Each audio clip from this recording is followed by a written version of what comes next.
Do you want to play the character with the highest single target damage in Deadlock? As long as you survive laning stage and AFK farm in the mid game. Do you want to shred walkers by yourself in like 2 seconds?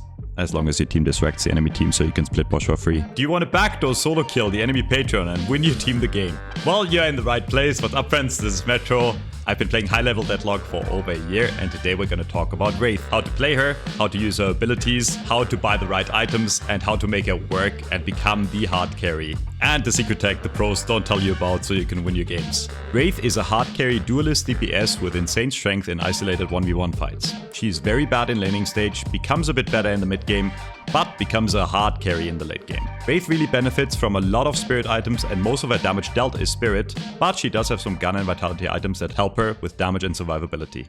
Wraith is my main character in Deadlock. I have over 1,000 hours on her and I truly love her. And today I'm going to give you everything I know about the character to make your games on the character easier. I think she's truly amazing, so let's get right into it. Wraith is a magician. And despite of what most people think, Wraith does not do most of her damage with the gun right now.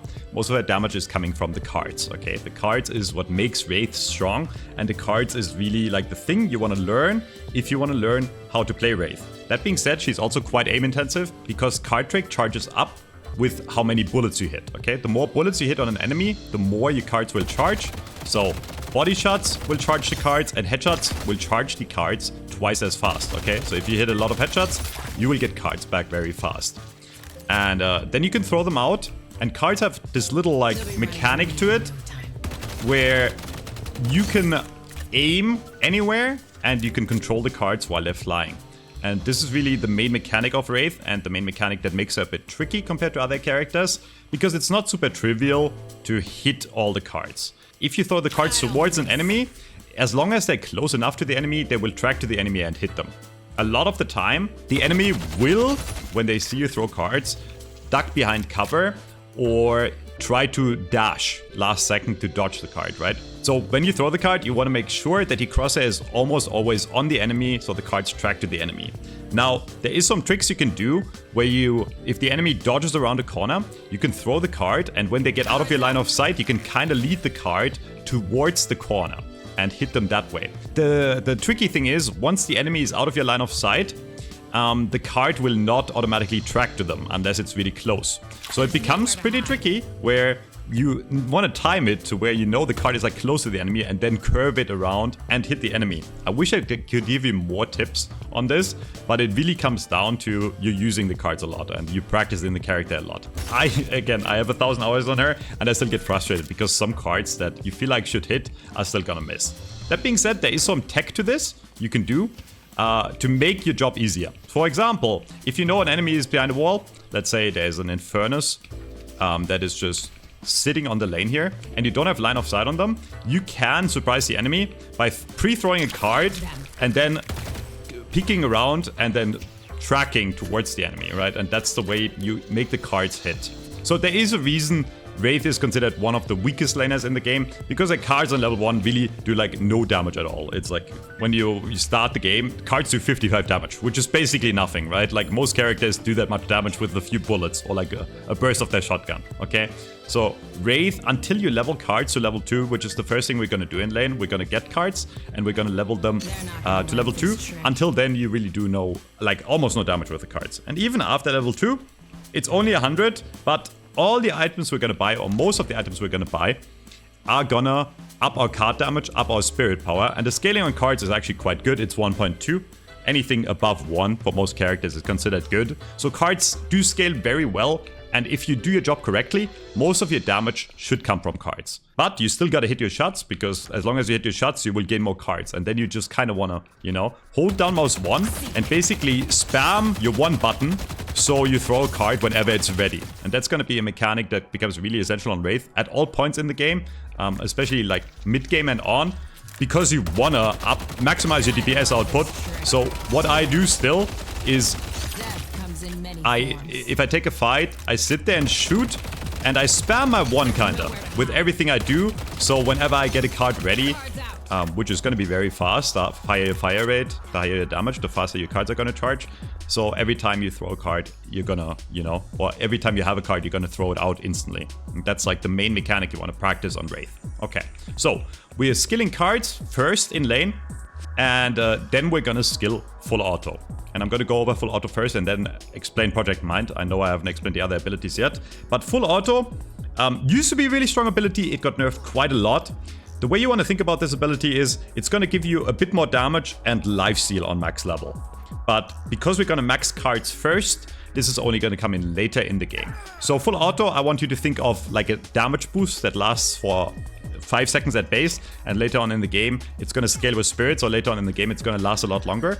That's going to give you a lot of extra damage on the enemy and also lifesteal. So you want to use this when you are sure in a fight you can shoot the enemy for longer than a few seconds, right? So you don't want to use it when they're not peeking, you want to use it when you're engaging and you're really committed to a fight, okay? So full auto, you proc this, you have higher fire rate, and then once you level it up, it's gonna do more spirit damage per bullet, and then give you lifesteal and increased scaling on spirit damage, right? So this ability also in the late game does really well, because once you get it to max, it will add quite a lot of damage to everything you do. But because we're gonna level this max second, it's only gonna come in later in the game, okay? And then the 2 is an ability called Project Mind. It teleports you, okay? And the way the teleport works is it can teleport you anywhere. You can go vertical, horizontal, and you can go up on rooftops. At base, this is quite a short teleport. So in my skill build and in most people's skill builds, you're gonna get at least 1 point in the teleport kind of early. So in my build, I get 1 point in full auto and then 1 point in teleport, just to increase the cast range. Because now you have range to where you can get out anywhere in any scenario, right? It's enough of a teleport distance to where you can get out of a lot of fights, and it's going to come in really handy later, especially in the mid game when you get caught out or you want to chase up to an enemy. And I really want you to think of this ability as not only horizontal but also vertical, right? You can use this ability if you're getting ganked to teleport up on a rooftop and get away that way. It's going to be really hard for most enemies to chase you, right? When you take high ground with the teleport. So this is our free out. A lot of people consider this a free out, but it's a very, very long cooldown. And the cooldown will only be reduced at max level. And because we need both card and full auto on max, this is like the max level is only going to come in later in the game. So really only use this ability if you are pretty sure you don't want to use, like, don't need it in the next few seconds. Using it aggressively to chase an enemy can a lot of the time backfire, right? Like if the enemy is about to get away and you use a teleport to get on them, yeah, you might catch up to them, but if the enemy then shows up, you're gonna be on a almost 50-second cooldown on your teleport, and there's no way you get out anymore, right? And then you're dead. Most of the time, you want to use this teleport to get out of a fight, okay? And not really get in a fight. It's only really to chase like the last kill in a team fight when you're pretty sure you're not gonna die once you use the teleport forward, okay? And at level 2, this gives you a barrier that scales with spirit. This is pretty nice, and we'll get a point in that later in the game. All of Wraith's abilities really actually give decent value on level ups, so it's kind of tough because we wanna level full auto after card trick, so it's kind of tough because we're gonna like neglect a lot of the value that comes from Project Mind and telekinesis later on, which also is part of the reason Wraith is so good in late game. When she gets a lot of money and she has a lot of levels, right, she becomes a lot stronger. And her scaling on both her spirit and her gun are really, really good. She just starts off really weak. So this ult has seen a lot of changes during the time in Deadlock. If you're new, you probably haven't seen the other iterations. But what this basically does is it throws out a little orb. And once the orb hits the enemy, they're gonna be silenced and disarmed, which means they can't fight back other than with punches, okay? And they can't use their abilities, okay? So it lifts, it travels to them, and then they will get debuffed. Once you get this to level 2, it will also extend the duration, and on max level it will silence another, or it will hit another person that is around the person you're hitting. But this is like the thing we level last because, you know, again, everything else gives us more value. It really allows you to take 1v1 fights and pretty safely win, or if you're not gonna win, pretty safely get out, right? If you solo ganked and you're not strong enough to fight them, you can throw this out and they can't kill you, basically, because they're gonna be silenced and disarmed, right? So this is an ability that will drastically help you in 1v1s, and later down the line, it can also shut down a hard carry on the other team, right? It's basically almost like a free curse in that sense. And it does a bit of damage. Okay, so items. Monster rounds, kind of essential, because Wraith, again, on base level, does very low bullet damage, and the way to win lane on weak characters, or the way to not lose lane on weak characters, is really pushing the enemy creeps first, right? And Monster Rounds is gonna help us do that, right? You could also go aggressive, more aggressive route with like something like Headshot Booster, but again, because Wraith does so little damage early and only really starts going once you have your cards on level 2, it's gonna be really hard for you to win the lane that way if the enemy is playing properly, right? So we wanna... Why did my Guardian shoot me? We wanna make sure to shove the creeps of the enemy back first, and then we can start like harassing the enemy, right? Getting some damage in, some poke damage with the cards, and charging our cards up that way, okay? If you don't know how to play the laning stage at all, we made a laning guide that you should check out if you're not sure about the laning stage. After Monster Rounds, we're gonna go for Quicksilver Reload. And Quicksilver Reload is like a really, really strong item on this character because it adds bonus damage to our cards when we throw it, and it also reloads our bullets every time we throw a card, right? Which is obviously really good because cards are one of the lowest cooldown abilities in the game. There is basically no cooldown because as long as you hit bullets, you will be able to throw cards. Which means you can proc Quicksilver Reload and later on Mercurial Magnum over and over all the time, which means you will always reload, you will always have increased fire rate, and you will always do bonus damage with your cards and later on with your bullets with Mercurial Magnum. Okay, so this is essential. You can't skip this on this character. And then we're going into another item that is essential for Wraith, Tesla Bullets. And I haven't really explained this item in any of my other videos, so I think I'll explain it here because there's a lot of misconceptions around Tesla Bullets. Tesla Bullets basically add this little effect where there's like an extra shock that does spirit damage when your bullets hit, right? And there's a chance on every bullet this procs. So in order to maximize the damage output of this item, you need a very high fire rate. And only very few characters in the game have a very high fire or have enough of a fire rate on base to make this worth it, and Wraith is one of them. A lot of the items we're gonna buy are gonna increase our fire rate, which is gonna guarantee that our Tesla procs basically non-stop on that 0.25 second cooldown. And that is really what makes Wraith good. And that's like our first main source of damage, especially against creep camps, because it's gonna allow us to farm creep camps pretty fast, right? Because we will have this proc effect that will clear waves and jungle camps very fast. And it will also add a lot of damage in our fights. And it's really essential you get this early. Some people always ask, why don't you go cultist before? This, in reality, gives us more money early on, because it just allows us to clear everything or do everything faster. You can run cultist on this character. Cultist is kind of a broken item right now, but I tend to not run it in this build. I think it's gonna get nerfed soon. And I just like going for Tesla and then going for my core items. And there's like a core 3 right now that really make Wraith what the character is. After that, we're getting Spirit Shielding. Wraith's HP on base is very low and her HP scaling is very low. She's very squishy. So especially in the early game, you want to think of yourself as a pretty weak character, right? So you need that survivability to stay alive. So almost always I buy Spirit Shielding, because if I am forced into a fight, which I want to avoid on Wraith most of the time, right? Because I'm weak early, I get Spirit Shielding so I can live longer and maybe win the fight or get out in time. But that brings me back to how should you play Wraith after the laning stage.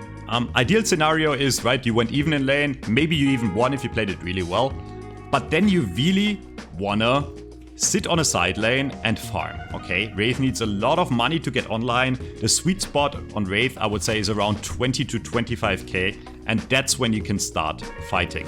In my build, this would be around Mercurial Magnum and then later Leech, okay? Before then, you really do want to avoid taking most fights, as long as it's not a 1v1, because Wraith can do well in 1v1s. She's very weak in early team fights, so you're better off helping your team by sitting on a side lane, making sure it's always pushed, making sure your walker is safe, right? And you can rotate from the side lane to the jungle and back to gain the maximum amount of money. And if there's an opening on the enemy walker, you can also go for a walker kill. And that's one thing Wraith is really good at, split pushing, because she does really good single target damage. So if the enemy is not paying attention, and let's say there's an urn fight breaking out on the other side of the map, instead of joining for that urn fight or joining to look for kills, you want to be the one sitting on that side lane and forcing walker pressure at the same time. And there's a really good chance you will kill that walker, or force multiple people of the enemy team back to defend that walker, which is going to give your team the advantage on the urn fight, okay? So I want you to think of Wraith as like, the way you help your team on Wraith, especially in the early game, is putting split pressure on the enemy and farming, because that's all you can do, and you are really a character that will be like the carry in the late game. And before then, you won't really do much. So after Spirit Shielding, we go for Extended Magazine, which we'll upgrade later. But yeah, this is just quality of life, so we can, again, farm faster, have a bit more ammo. And then we go for a Surge of Power. And we're obviously going to put this in cards. Surge of Power is an amazing item for 4 cards because it increases the scaling on Spirit on cards massively, which will already up our damage on cards by quite a lot. But more importantly, it will also give us fire rate and movement speed, both things Wraith wants, okay? And after that, we're going for Fleetfoot. And you might already think, wait, that's kind of overkill, right? Fleetfoot and Surge have some overlap, and they give you more movement speed. I've tried other items in the slot. I've tried Kinetic Dash and others. But the more movement speed on Wraith you have, and the more you can kite the enemy, the better. And kiting is one of the main mechanics that Wraith needs to win fights. And kiting basically means you want to stay in effective range of the enemy without the enemy getting out of your range or getting too close to where they can kill you, right? So against like a close range character, let's say you're fighting an Abrams or a Shiv, you want to stay mid-range and you want to keep on shooting and throwing cards at them without them being able to close the gap on you and going melee range. After you have Fleetfoot, this is already going to be a thing because you're going to be fast enough to where once you throw cards and you proc Surge of Power, you will have an insane amount of movement speed.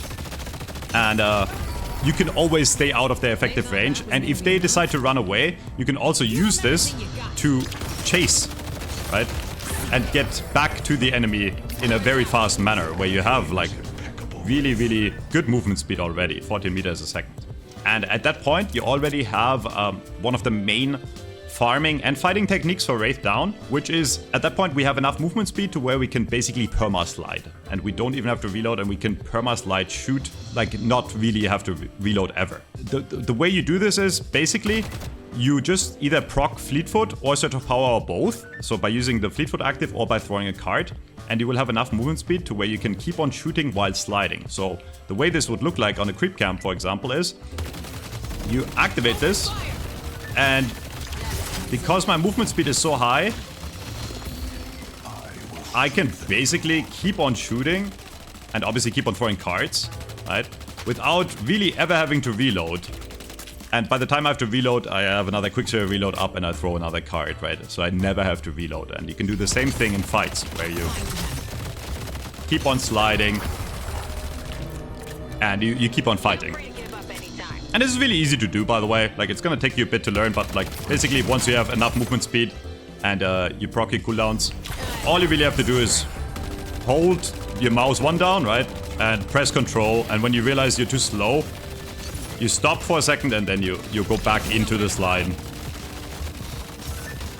And as you realize here, now I'm too slow, right? And I stop sliding, so you need a second to gain movement speed back by just walking. And that's the tech you have to do to keep on sliding permanently. And then we're going into Capacitor, and Capacitor got a recent buff. It now gives fire rate, but more importantly, it ups our damage from Tesla, right? So it's an upgrade to Tesla, and it's gonna up our damage by 10 per burst. It also gives us higher proc chance per burst, okay? So you will just proc Tesla or the passive more often. And it has one of the best active effects in the game, which is basically just a projectile that you're gonna shoot out at an enemy in a straight line. It's very fast. And once it hits the enemy, it's gonna slow them by 100%. And 100% is not quite 100%. They're not gonna go to a standstill. It's just the maximum slow you can really apply to any enemy. But more importantly, what this will do is it will remove any buffs the enemy has, okay? And there's so many buffs in this game that make so many characters powerful. I can give you a few examples. 7's Power Surge, right? That gives him that extra oomph damage that he has on his gun. You throw Capacitor at them, it's gone, okay?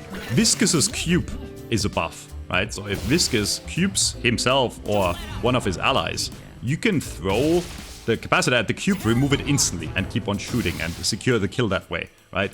Warden's Overshield, Billy's Blasted, and even active items like Metal Skin or Return Fire that are counters to Wraith, right? Where the enemy wants to stop you from shooting them, you can remove all of those with Capacitor. This item will up your farming speed, will up your damage, but will also give you one of the most powerful active effects in the game. This item is crazy right now, and because we already have Tesla, just by upgrading this and upgrading this that early, we're gonna get to a pretty high weapon investment early in this build. So our gun will do more damage, and our procs and Tesla procs will do a lot more damage as well. And then I usually tend to go for Enchanter's Emblem. This is just extra spirit power and makes us more survivable. Again, Wraith is very squishy, especially in the early game, and a lot of the damage right now in the meta is spirit. If the meta revolves more into gun damage, you can very easily buy Battle Vest instead here. But yeah, this makes us more tanky. And then we're going to our final item that will really put us on the next level of damage, and that's Mercurial Magnum. Again, we're gonna imbue this on the cards, and this is an upgrade to Quicksilver Reload. And what this item does is it gives us bonus damage on our cards, but more importantly, it gives us bonus damage on all our bullets. Wraith is the best character in the game to use Mercurial Magnum, because Wraith will always have cards up. So we will always have Mercurial Magnum active, okay? So as long as you throw any card, your entire magazine after will do this bonus spirit damage, which does scale with spirit power in general. And starting from this point forward, we will get more spirit power and we'll just worry about being more survivable.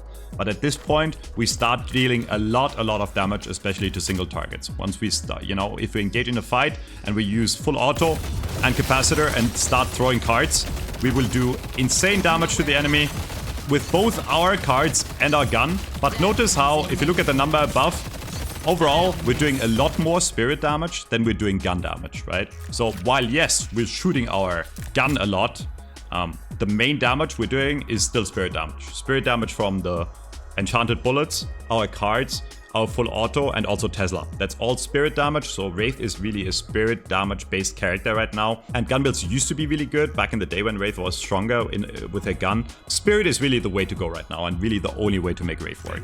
And then we go and Escalating Resilience, also an amazing item on high fire rate characters, because this gives us bullet resist, as long as we shoot, and on Wraith we always want to shoot. So you can get to this, the bonus bullet, the 30% really fast. I'll show this real quick.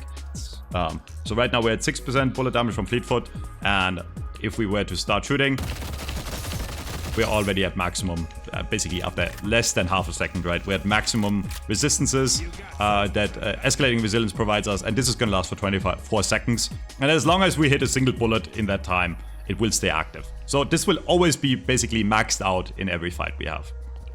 And then we go for the one thing that brings all of this really together, which is Spirit Lifesteal into Leech, okay?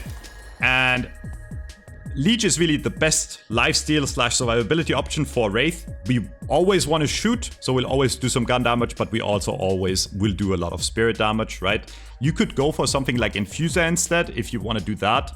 But the issue with Infuser is it only lasts for 6 seconds, and while for those 6 seconds we will get a lot of lifesteal, most fights on Wraith last longer, right? You will probably kill your first target within those 6 seconds, but since you want to be the hard carry and like really carry a team to victory later in fights, the fights will last for longer, and after 6 seconds, Leech just provides more value at all times, right? And it gives us an insane amount of survivability, and I'll show this real quick at this point when we are at like 30k, right?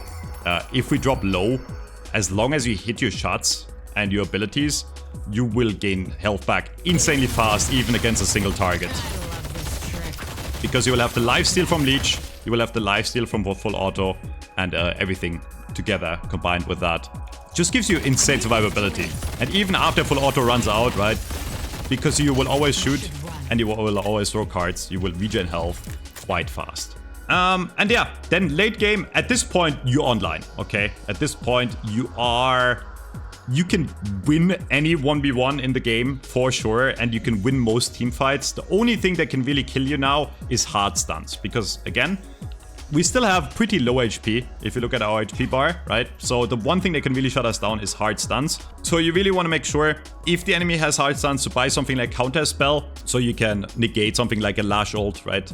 Negate something like an Abrams charge, or if you get bursted down by like if the enemy buys something like Disarming Hex, or the enemy has a Moan Krill and they just stop you from shooting, you basically become useless, right? So in these situations, you really need Debuff Remover to make sure you can keep on shooting, right?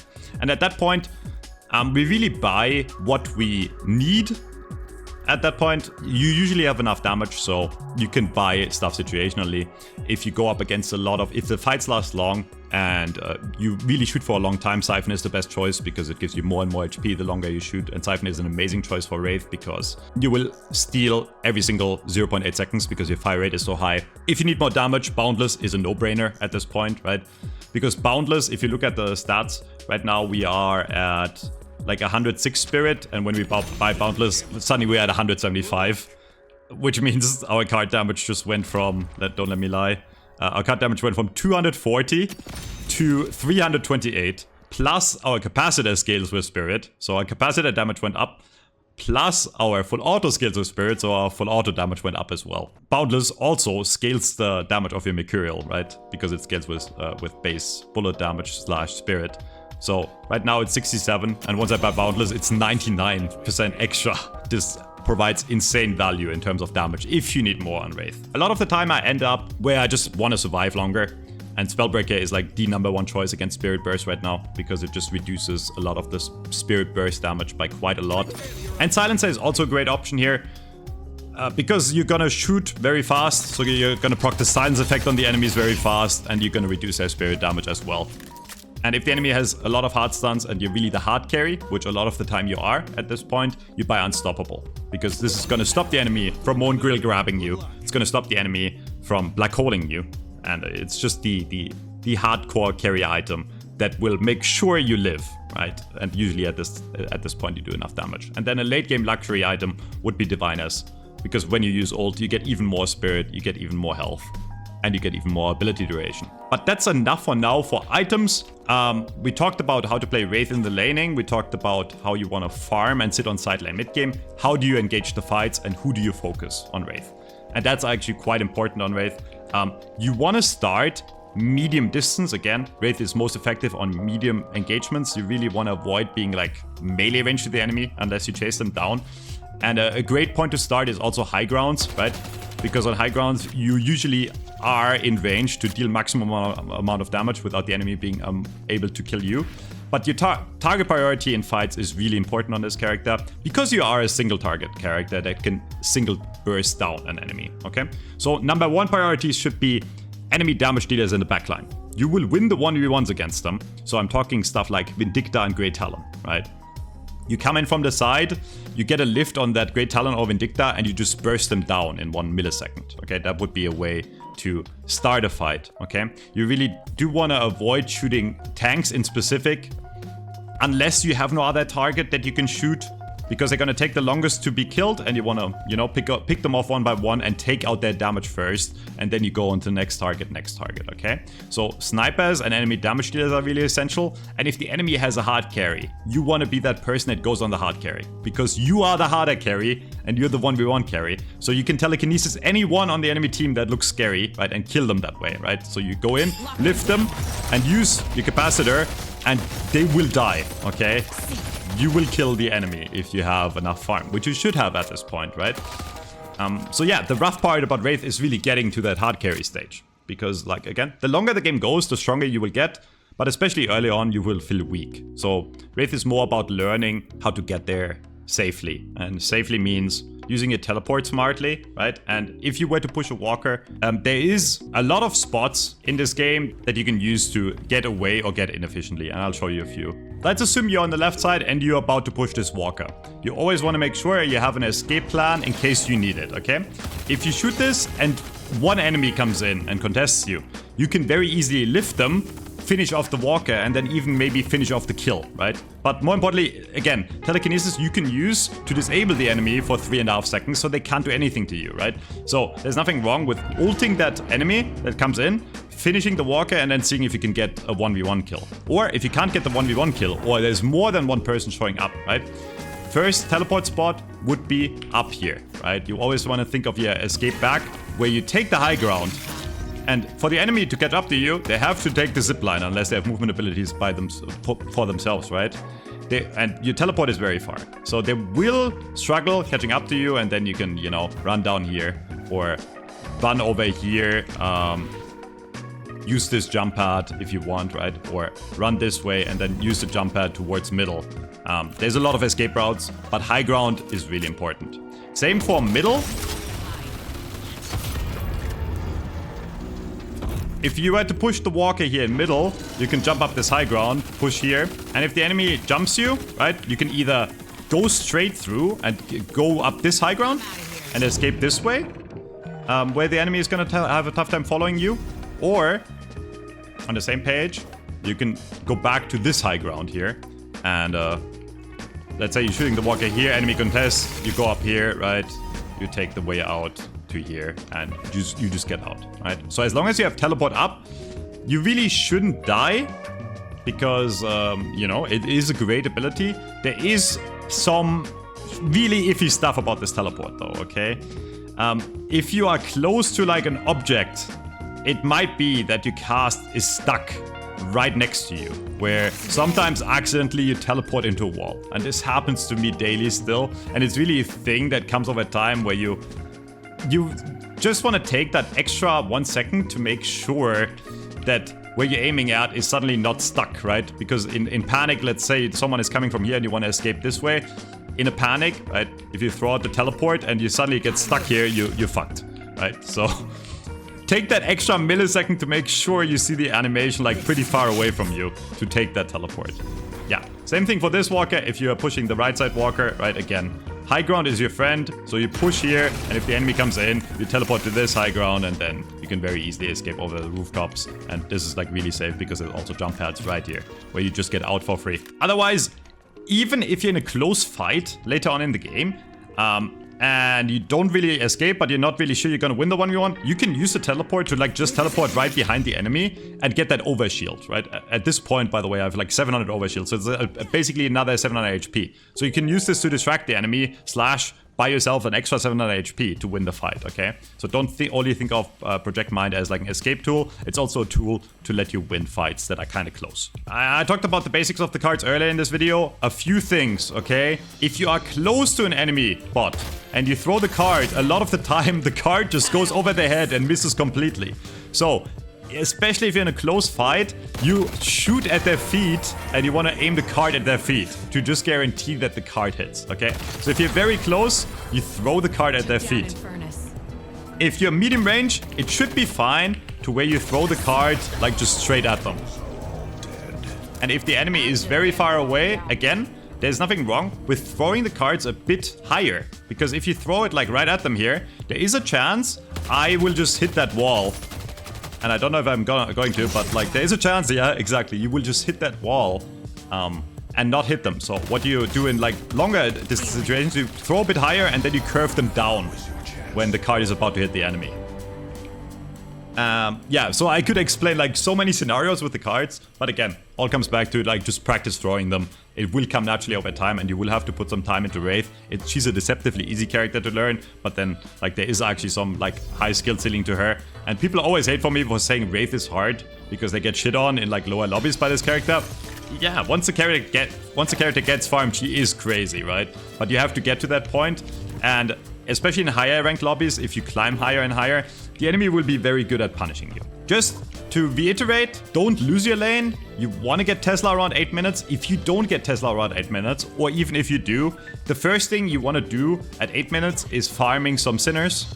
Especially on Wraith, because at 8 minutes you're still kind of too weak to farm tier 3s. Make sure you get the first set of Sinners if you can on Wraith, because she really benefits from all those buffs more than most characters, because she works with weapon and spirit like about equally, right? So any stat that comes out of a Sinner is really valuable on this character. So you really want to allocate it to Wraith. So Sinners at 8 minutes for sure, and then after again, check out the macro guide, make sure you sit on side lane, always prioritize waves first, and then you can go into the jungle after the, like, let's say you push out the wave, and you push the wave to the enemy walker, then you can go back and, you know, start farming creep camps. And at that point, you know, you farm so insanely fast. But even like earlier on, I'll just show you real quick. So let's say it's around 10 minutes, and I'll simulate a scenario around 10 minutes. She does become a really good jungler. So what you could do is you push out the wave, the green wave, make sure it shoves towards the enemy tower, right? And then you can start farming these tier 3 camps. And the way I would do this, I'll just show this real quick. As I mentioned before, the movement tech, keep you sliding and keep you farming, is going to speed up your farming speed. You would just go in, pop your full auto, right? And then there's tricks you can do to where you shoot at one enemy and you throw the cards at the other two. And you split the damage that way. Because the card is not going to hit all three unless you hit it perfectly. So for some camps that are further away, you basically always want to use card when it's up, and otherwise you shoot. And notice how I'm really not reloading if I manage my my cards and my quicksave reload properly. And as you can see, I'm at 11k. And I'm farming these pit camps very fast and really without a lot of downtime. And yeah, this is one route I would take, like just these 4 camps here. And then, again, prioritize lanes over everything else. That's about it. If you have any questions, let me know in the comments. I hope this helped. Yeah, I'm sure I missed something, so let me know if you have any questions in the comments. And until next time, see you friends. Bye-bye.